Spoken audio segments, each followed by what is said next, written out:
क्या पश्चिम बंगाल में बकरीद से पहले पशु वध पर सियासत और अदालत आमने सामने आ गए हैं? क्या अदालत ने साफ कर दिया है कि सार्वजनिक जगहों पर कुर्बानी नहीं होगी? आइए संक्षेप में जानते हैं इस रिपोर्ट में।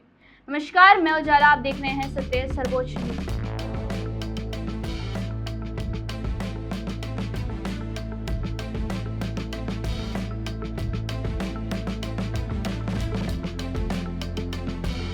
बकरीद से पहले कलकत्ता हाईकोर्ट ने बड़ा फैसला सुनाया है। उन्होंने बकरीद पर होने वाली पशु बलि पर बैन लगाने के पश्चिम बंगाल सरकार के फैसले को चुनौती देने वाली याचिका को खारिज कर दिया है। कोर्ट ने कहा है कि गाय की कुर्बानी त्योहार का हिस्सा नहीं है। अदालत ने अपने फैसले में स्पष्ट किया है कि गाय की कुर्बानी किसी भी धार्मिक परंपरा या त्योहार का अनिवार्य हिस्सा नहीं है। इसके अलावा कोर्ट ने खुले में या सार्वजनिक जगह पर पशुओं की कुर्बानी और वध पर रोक लगाने के निर्देश दिए हैं।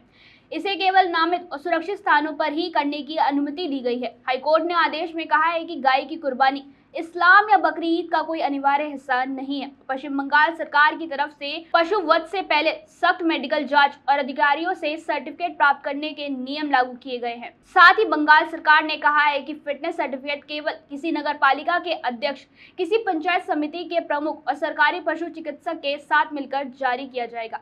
ये सर्टिफिकेट तभी जारी होगा जब अथॉरिटी सहमत हो कि जानवर 14 साल से ज्यादा उम्र, बूढ़ा, चोटिल, अपंग या लाइलाज बीमारी के कारण असक्षम हो। इसके अलावा सार्वजनिक बूचड़खानों पर भी रोक लगा दी गई है। सरकार ने कहा है कि जानवरों की हत्या केवल नगर पालिका के स्लॉटर हाउस या स्थानीय प्रशासन से निर्धारित स्लॉटर हाउस में ही की जाएगी। नियमों का उल्लंघन करने पर 6 महीने तक की जेल, 1000 रुपए का जुर्माना या दोनों सजा हो सकती है। यदि फिटनेस सर्टिफिकेट देने से इनकार किया जाता है तो संबंधित व्यक्ति 15 दिनों के भीतर राज्य सरकार के पास अपील कर सकता है। बता दें कि कुछ समय पहले हिमंता बिश्वा शर्मा ने भी गौहत्या और सार्वजनिक स्थानों पर पशु वध को लेकर सख्त रुख अपनाया था। उन्होंने कहा था कि गौहत्या पर सख्त नियंत्रण होना चाहिए और सार्वजनिक रूप से होने वाले पशु वध पर रोक लगनी चाहिए। उस समय विपक्ष ने उनके बयान को राजनीतिक बताया था, लेकिन अब कलकत्ता हाईकोर्ट के फैसले और टिप्पणियों के बाद यह मुद्दा फिर राष्ट्रीय बहस का हिस्सा बन गया है। वहीं दूसरी तरफ पूर्व तृणमूल नेता व विधायक हुमायूं कबीर ने गाइडलाइन का विरोध करते हुए ईद पर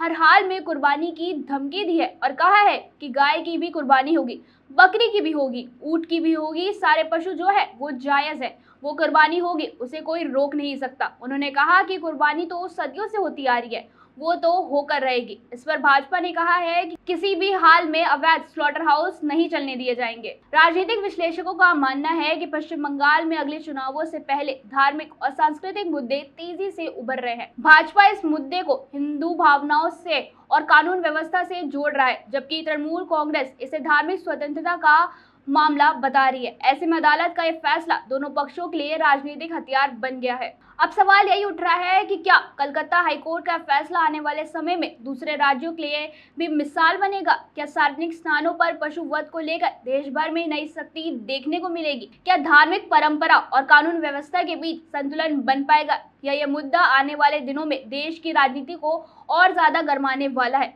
आपकी क्या राय है? कमेंट करके जरूर बताएं और ऐसी ही खबरों के लिए देखते रहिए सत्य सर्वोच्च न्यूज और चैनल को सब्सक्राइब करना ना भूलें। धन्यवाद। जय हिंद।